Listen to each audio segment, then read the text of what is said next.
Tako, tudi če sem jaz zadnji, tretji avtor, ker smo nekako napisani tudi po pomenu tega prispevka, je kolegica Marta nekako zaradi zdravniško odsotna, Mojca je sicer odzadaj, pa lahko tudi pomaha, ampak je prepozno prišla, pa ni vedela niti, ali bo uspela priti, tako da sem bil jaz zadolžen, da vse skupaj predstavim v imenu nas vseh treh. No in gremo, jaz samo najprej, da preverim, če je tista lučka za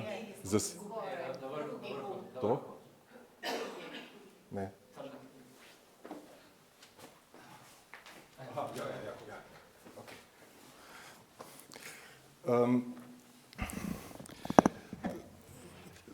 Nekako je mogoče kar relativno primerna varianta, da je naš prispevek bolj proti koncu, zato ker se bo v velikih primerih nanašale te številke na tisto, kar smo že slišali danes v številnih referatih in povzetkih.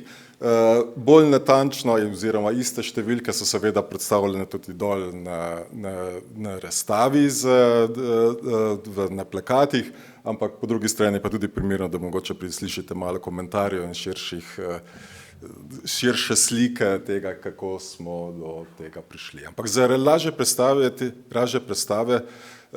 kje je Celje v tej strukturi smrtnih žrtev v Sloveniji in širše, pa mogoče nekaj teh osnovnih podatkov. Smo že slišali nekje tudi danes, v drugi svetovni vojni sigurno več kot 60 milijonov bilo umrlih, ampak je bilo seveda zelo različno, kolikšno je procent žrtev glede na posamezne države.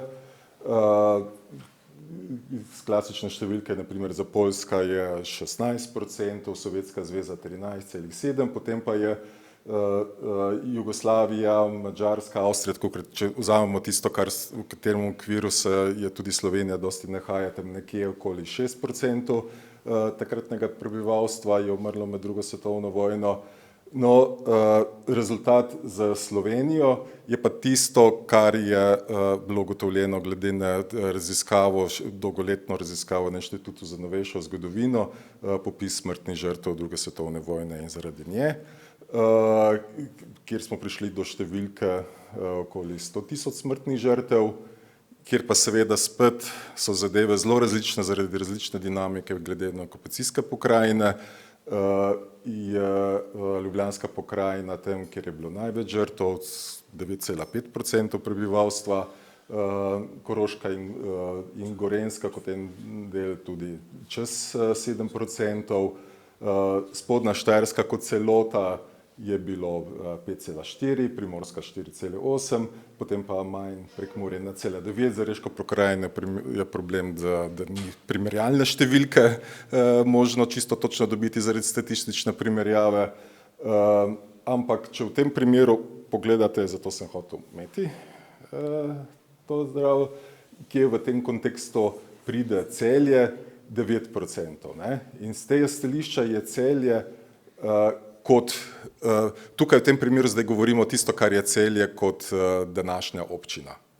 Da ne bo pomoteni, ne gremo zdaj tisto, kar bo zdaj predstavljeno, je ozemlje Celje iz naše občine, v naši bazi podatkov je to določeno kot Celje občina novejša, imamo pa tudi seveda možnost filtriranja na starejšo celjsko občino, takratno vojno, in v tem primeru se gre za 1636 smrtnih žrtev, in če bi to nekako dali na tisti popis prebivalstva, ki ni čisto isto glede na ozemlje iz leta 1941, ko so ga Nemci opravili pri nas, je to pride 9%, kar je relativno zelo visoki znesek v primerjavi z ostalimi. In tukaj se potem seveda lepo vidi pomen vsega tega, kaj danes so že kolegi in kolegice govorili in na kakšen način se je to poudarjalo. Da bi razumeli te številke, morate malo več vedeti v našem projektu. Projekt se je začel že leta 1997 in je trajal v v okviru 4 projektih, ki so bili financirani, vse do leta 2012. Glavni namen, ki je bil to, da se gre za sistematičen pobiš vojaških in civilnih oseb, ki so med drugo svetovno vojno in neposredno po njej. Se pravi, začeli smo z maja 1940, zaradi seveda, ker so bili že tudi, ker smo vključili Primorsko in mobilizirane v italijansko vojsko, ki se potem do nekako januarja 1946 zaključene vsemi povojnimi poboji in to je to, imeli rezidenčno pravico na območju današnje Republike Slovenije in so življenje izgubile zaradi vojnega in povojnega nasilja ali posledic vojne.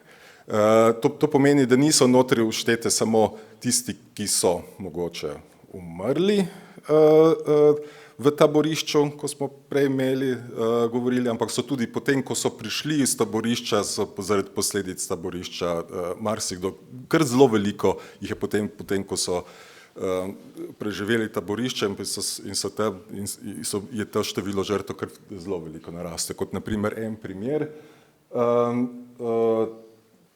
in glede pa rezidenčne pravice, se pa nekako potem pa to smatra, da tisti, ki so živeli pred vojno, v začetku vojne na tem področju, naprimer ni nujno, da je bil, tudi če je bil Slovenec, ki je se pred vojno preselil in živel dlje časa v Beogradu, pa je tam umrl med bombardiranjem, ta seveda ni tam štet, ker je imel rezidenčno pravico dol v Beogradu.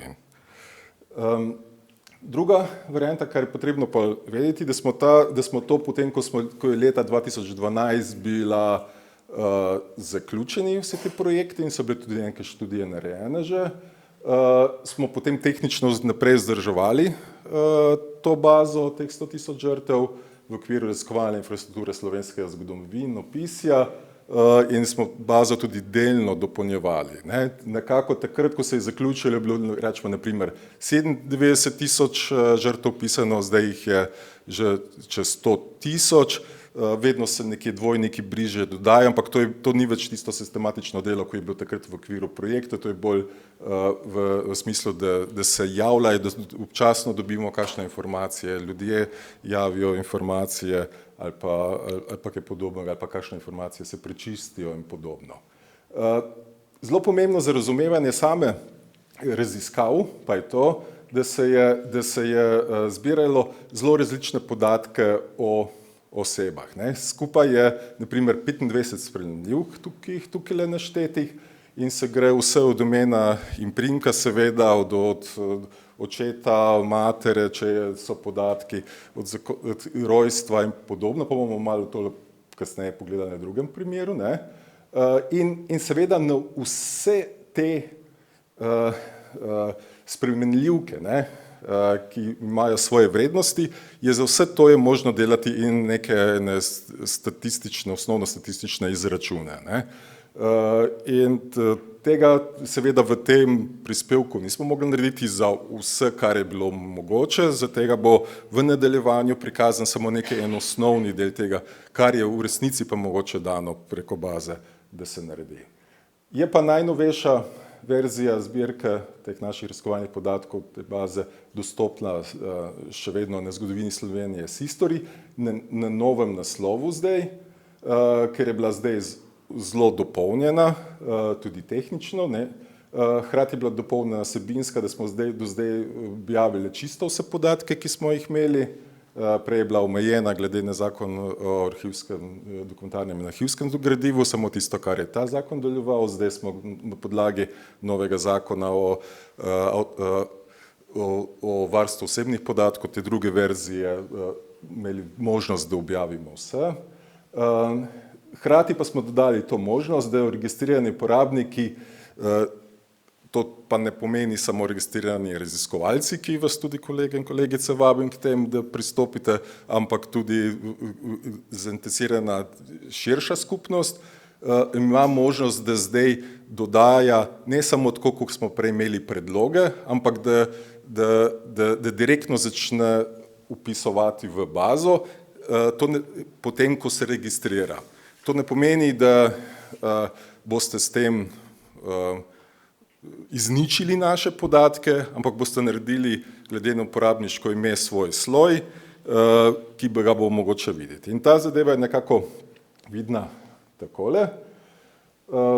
Bom pa pokazal, ne, zdaj je to naprimer eden teh primerov, ki smo ga tudi v članku potem pa predstavili, kako se zdaj potem išče, naprimer primer tragedije družine Dobrotišek, ki stomaža nad Vojnikom, vidim, da je malo mi rezalo naslove, je pa čisto takla.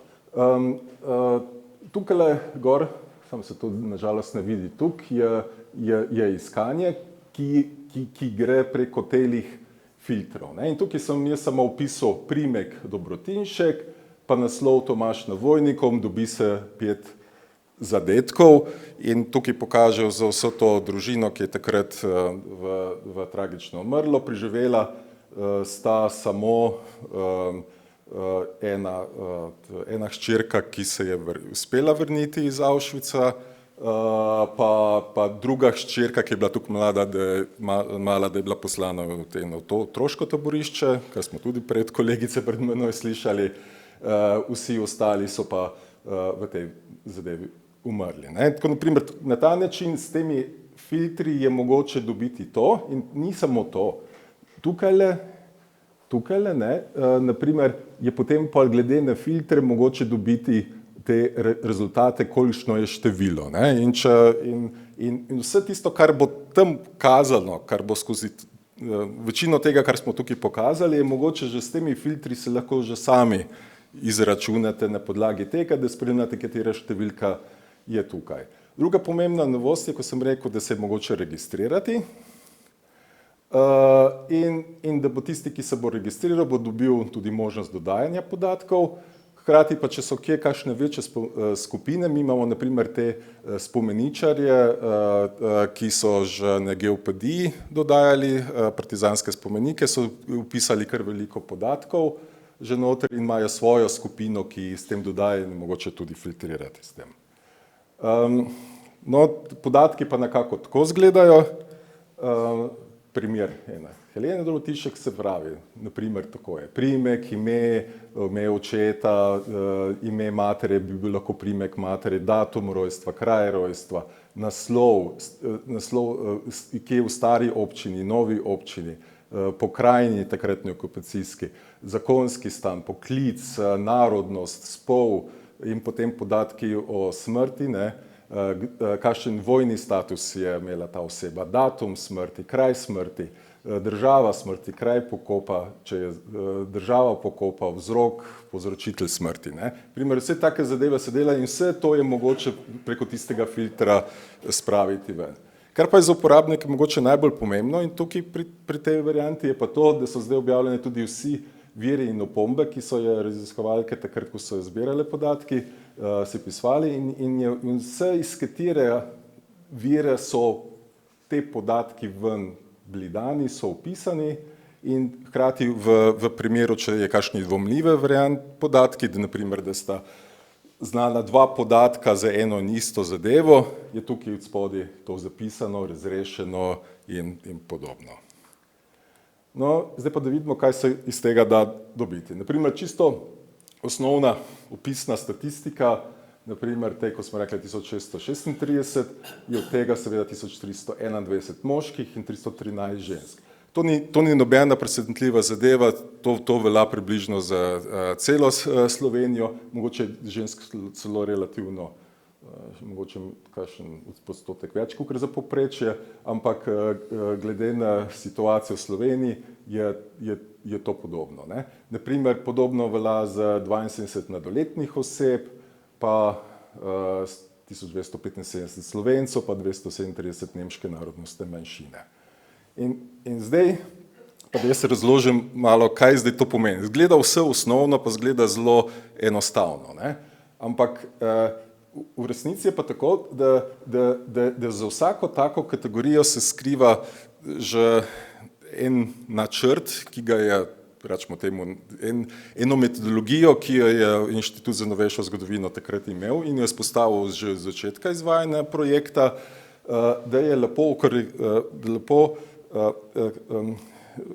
vse te kategorije opisal in je klasifikacija žrtev že vnaprej lepo znana po naši metodologiji, kateri smo jo takrat opredelili in smo se je držali.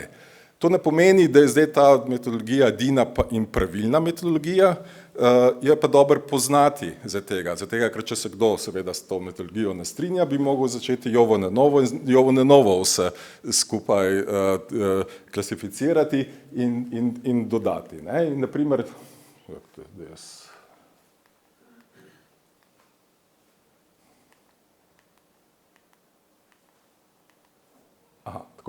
ker naprimer, če se tako reče, kaj so zdaj mladoletne osebe. Mladoletne osebe so v našem primeru vse osebe, ki so mlajše od 21 let.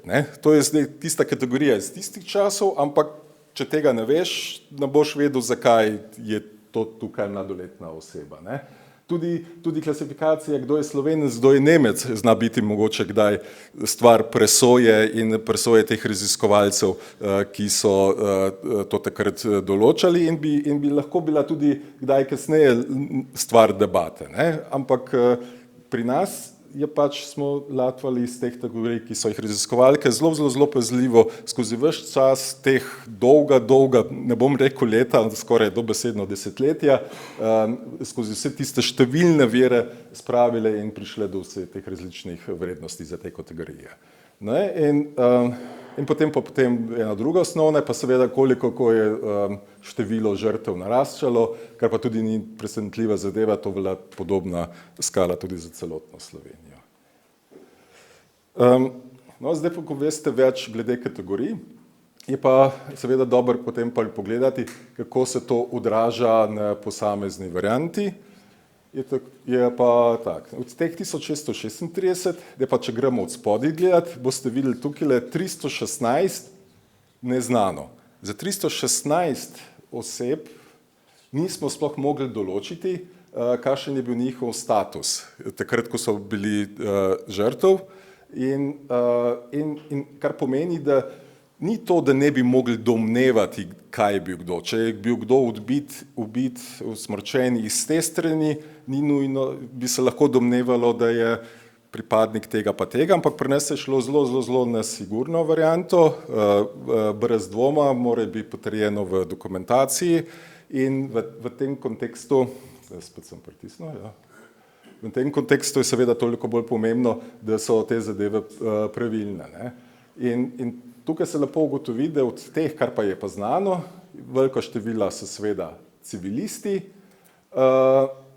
in potem so sodelavci partizanskega gibanja, ki niso isto kot civilisti, in aktivisti OF, ki spet niso isto kot sodelavci partizanskega in civilisti. Zdaj spet odvisno, kako se to opredeli.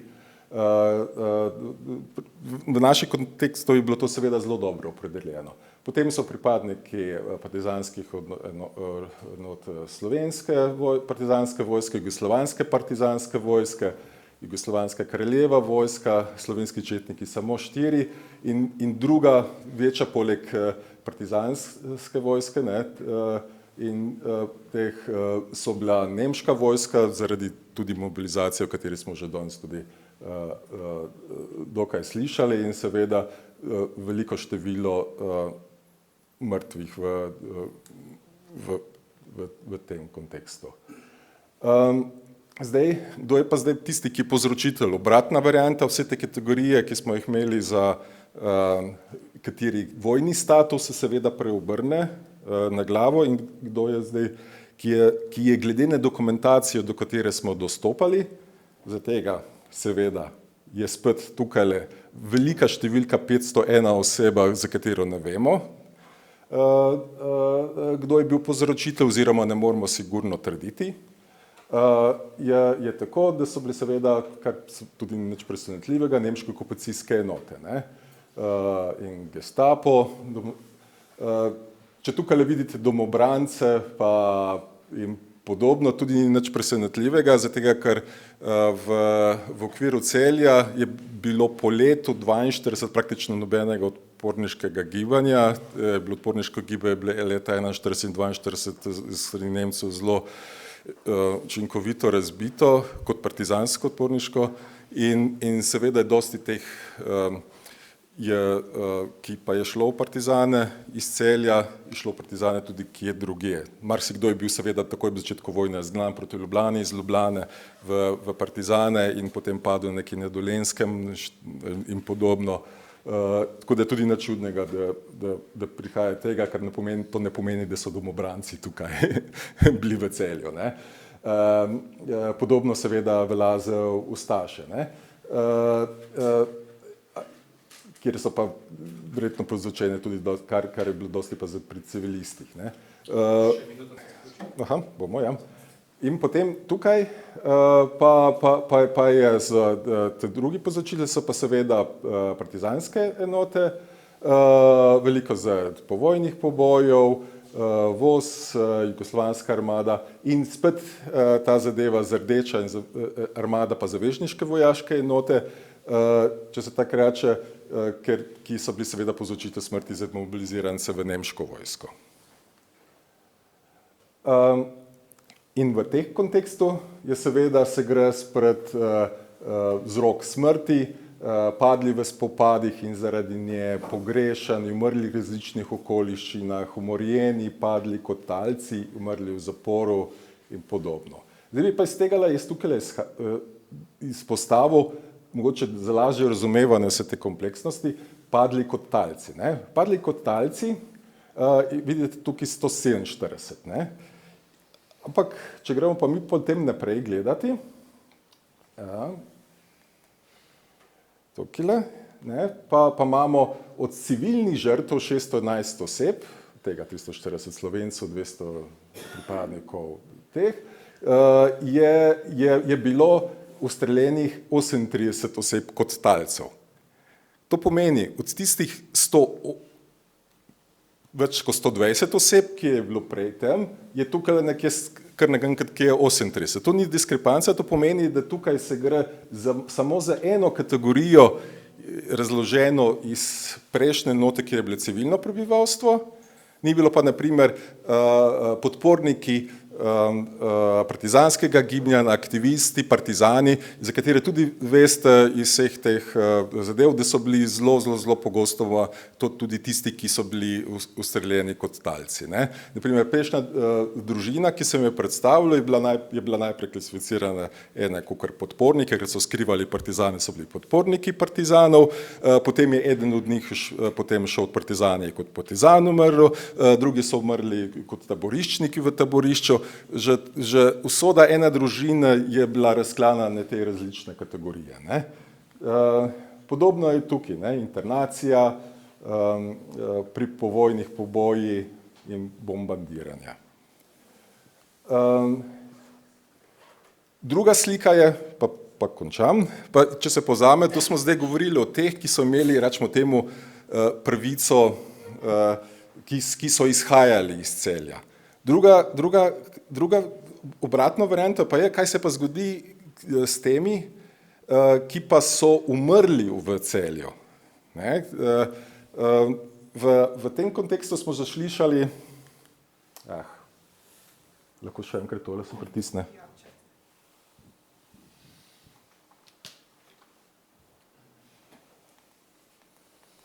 V tem kontekstu smo že slišali prej o, naprimer, bombardiranjih in podobno, in se vemo, da so bila bombardiranja zelo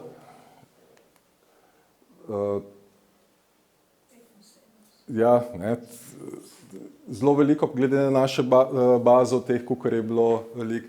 Videli smo za žrtve povojnih pobojev tudi nekaj teh, posledica taborišča vojaškega rodilišča tudi, ampak če pa pogledamo na splošno, ne, to so pa spet nekaj, sem združeval, talci ustreljeni 403 od celih 813, ki so jih umrli notri. Z tega stališča se zelo jasno vidi, kako je bilo Celje neke vrste upravna enota, kjer je imela seveda skoncentrirane tudi vsa ta zapore, Iskar, tiste oblastvene nasilne organe v samem mestu, ni bila razen bombardiranja toliko podvržena vojaškim operacijam in podobno. Morali bomo zaključiti. Tako. In iz tega stališča, kar je pri teh talcih zanimivo, je tudi to, da talci večinoma niso izvirali iz Celja, samo 9% teh je bilo iz Celja, ampak iz širše okolice, naprimer Zasavja, Zgornje Savinjske doline, Šaleške doline in podobno. In kot zanimivost, to je pa tisto, kar je pa mene presenetilo, ko sem delal to statistiko, je pa to, da se lepo vidi, glede na to, da so bili iz večjih središč, da ni bilo to kmečko prebivalstvo ali pa v večini, kakor bi se lepo videl, bilo je iz teh manjših središč več kakor vsi trgi in podobno. In je z tega stališča je industrija in obrt med njimi gromozansko zelo nadreprezentativno zastopana. To je tako. Tako da bi, hvala za pozornost, samo še enkrat rečeno, vsa ta statistiko je treba brati zelo pazljivo. Vedno lahko jo obrneš tako ali drugače in je treba ves celoten kontekst pogledati, iz katerih strani številke prihajajo, hkrati pa moraš vedno te številke potegniti v neki en širši kontekst vseh teh dogajanj. Zato, ker če se izpostavijo samo en del številk iz samo ene baze, če boste samo en podatek iz baze ven filtrirali in ga rekli, aha, tako je bilo, ne boste pa tega podatka dali v širši okvir, ne samo ostalih statističnih izračunov, ampak tudi celotne zgodovine, lahko pride do večjih napak. Hvala lepa. Hvala lepa.